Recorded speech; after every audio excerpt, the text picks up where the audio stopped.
Cette vidéo concerne Château d'Ognon. Si vous avez trouvé cette vidéo utile, veuillez aimer et vous abonner. Le Château d'Ognon était situé dans la commune des Oignon-Oise, Ognon dans l'Oise, département Oise.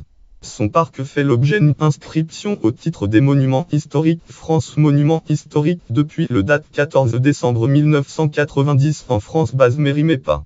Historique. Le Moyen Âge. La terre d'Ognon est mentionnée pour la première fois en 1197 quand elle appartient à Barthélemy d'Ognon.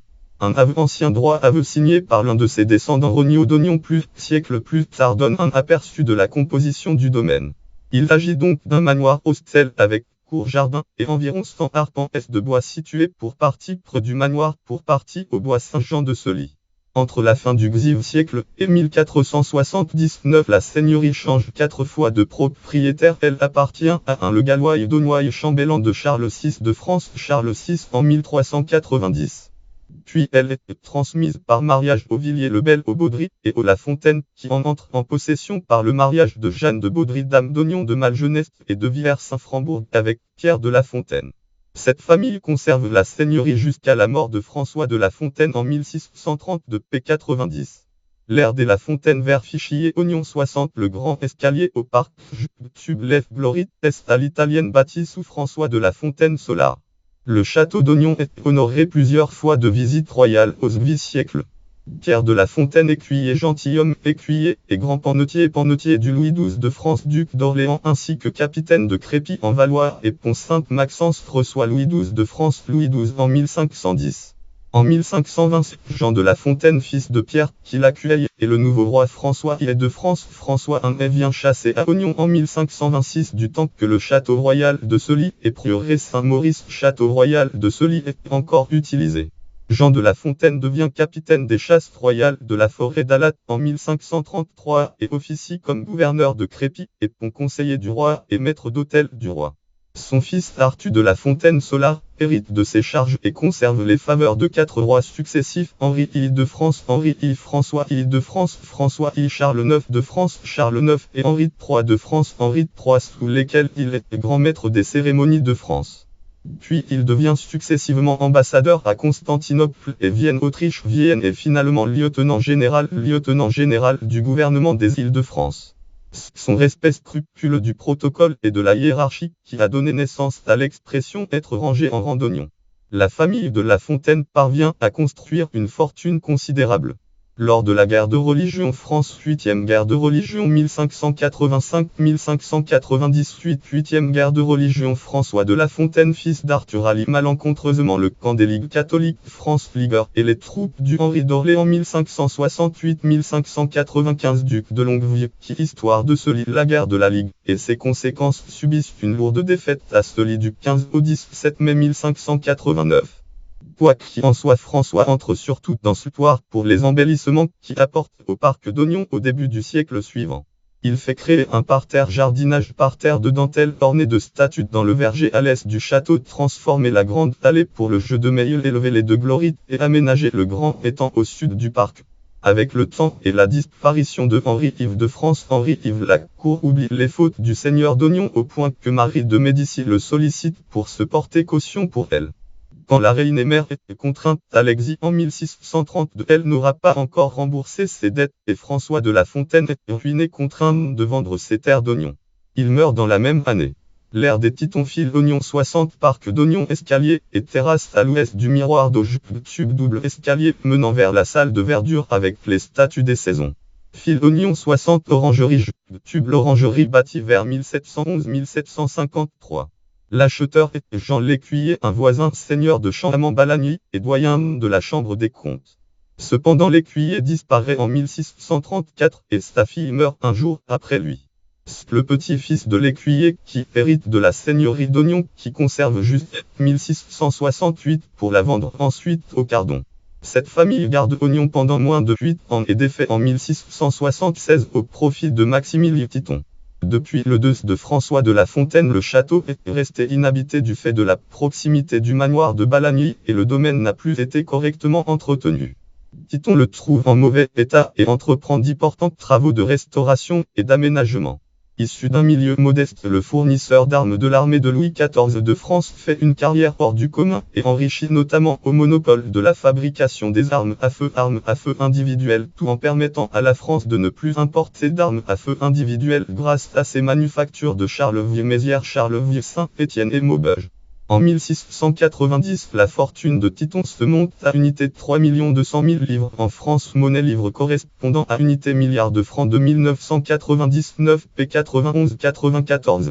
Maximilien Titon et après lui son fils aîné Louis-Maximilien Titon de Villegenon puis le fils aîné de ce dernier Louis-Philippe Titon de Villegenon ont poursuivi l'aménagement du parc commencé par François de La Fontaine au début du siècle. En premier lieu, le parterre est agrandi en supprimant entièrement le verger, et l'allée du Meillel est prolongée en direction du nord bordant ici la limite orientale du parterre. Le grand bassin est transformé en miroir d'eau au angle biseauté et des statues supplémentaires sont placées à plusieurs endroits. Une salle de verdure avec les statues des 4 saisons est aménagée à l'ouest du bassin et achevée en 1690 et une salle de bal champêtre est créée ornée par des statues en 1753 seulement.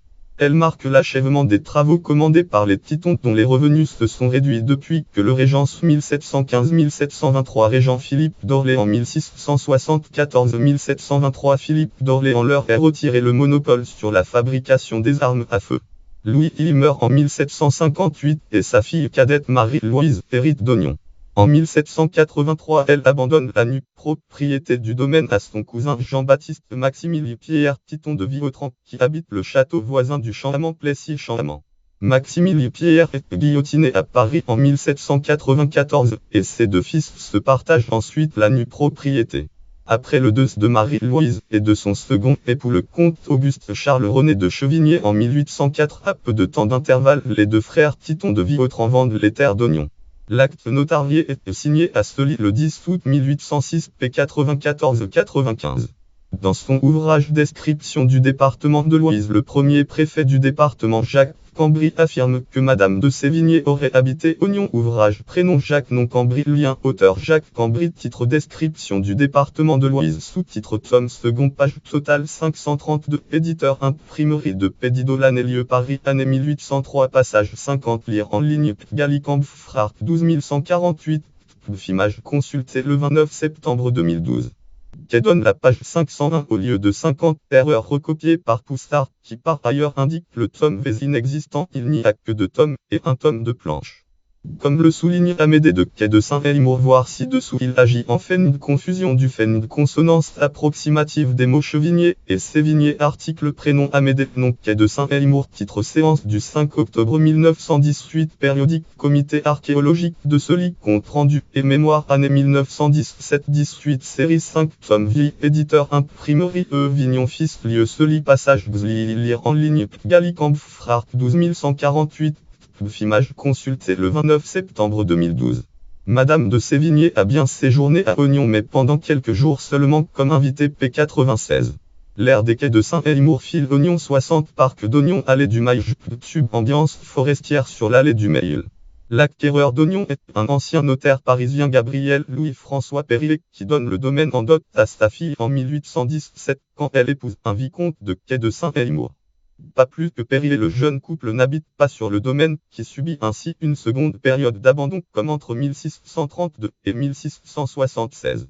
Ce n'est que préalablement au mariage de leur fils Léon 1810-1905 avec Louise de Marcilly 1813-1861 en 1840 que les parents des futurs époux commandent conjointement un état des lieux à 2 experts.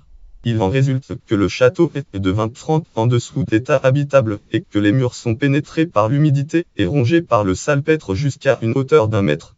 Le vicomte et la vicomtesse de Saint-Élimour installent toutefois à Ognon mais des formatnium 20 000 pages publiées par leur fils Amédée 1843-1921 ne ressort malheureusement pas si l'ancien château de La Fontaine a été remis en état au moins sommairement, ou si une nouvelle demeure a été construite. En effet, plusieurs documents des années 1850-1870 qualifient le château de maison de l'Empire, ou de petite construction de l'Empire, ce qui appuie plutôt la seconde hypothèse. Amédée de Quai de Saint-Élimour passe une enfance heureuse à Ognon puis effectue des hautes études à Paris. Il envisage de mener une carrière littéraire à Ognon mais attache d'abord à développer l'exploitation agricole de son père pendant les années 1870 quand il devient également conseiller général du canton de Pont-Sainte-Maxence. En 1881, la famille vit un revers de fortune contraignant Léon de se séparer d'Ognon en faveur du directeur de banque parisien Charles Demachy. Charles-Amédée Demachy, régent de la Banque de France depuis 1874 p. 97. L'ère des Demachy et Seillière de Laborde à ce jour. Fil Ognon 60 château façade sur la cour d'honneur. Subvue du château façade sur la cour d'honneur. Fil Ognon 60 façade du château sur le parc. Subvue du château façade sur le parc. Fil Ognon 60 parc d'Ognon le lac. Sub le grand lac reconstitué dans la tradition des jardins anglais. Les capitaux de la banque Seillière Demachy, banque que Demachy dirige, tout comme avant lui son père Charles-Adolphe Demachy. Charles-Adolphe 1818-1888 appartiennent à la famille Seillière, famille Lorraine Seillière industrielle dans le textile depuis plusieurs générations.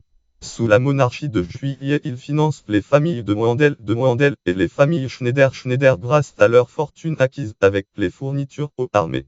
Les Seillière avaient déjà racheté à bon compte le château de Mello.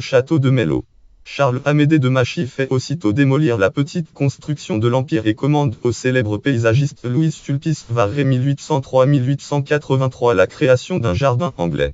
L'ancien château n'est pas mentionné mais la grosse tour du nouveau château style néo-renaissance, qui fait édifier en provient probablement.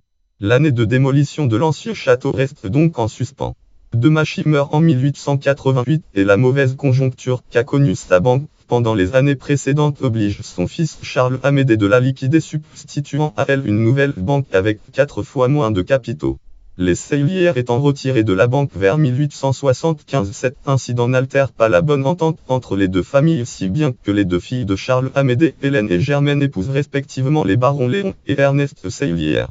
Ces derniers sont cousins germains entre eux, à la fois par leur père et leur mère, les Laborde p. 97-98. Les parents de Demachy, leur fils surnommé Charlie, resté célibataire, et les deux jeunes ménages vivent tous au château de dimension généreuse. Léon Seillière travaille dans la banque familiale et passe ses loisirs à jouer du piano et à composer. Son cousin Ernest Seillière est reçu 3e à l'École Polytechnique France, École Polytechnique, mais opte pour une carrière littéraire et effectue plusieurs années d'études à l'Université de Heidelberg. Il se fera une renommée comme philosophe et plus particulièrement analyste de la pensée germanique avec 71 volumes et plus de 500 articles à son actif. Il est élu à l'Académie des sciences morales et politiques en 1914 et à l'Académie française en 1946 p. 98. Entre-temps, les deux guerres mondiales occasionnent d'importants dégâts sur le domaine.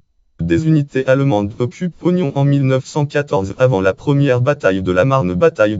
Pendant la Première Guerre mondiale, un hôpital de la Croix-Rouge française, Croix-Rouge, composé de 50 baraques, investit le parc, et la dernière offensive allemande en 1918 est arrêtée de justesse à proximité d'Ognon.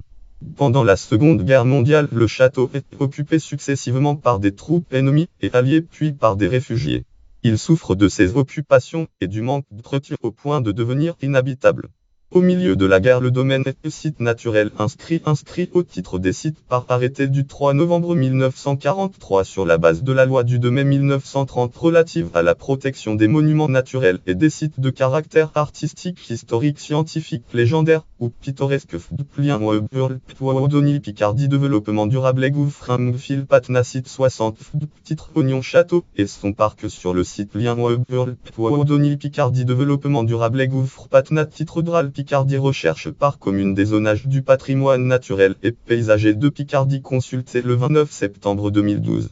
Les membres de la famille Seillière ne souhaitent pas assumer les charges de réparation et les 1.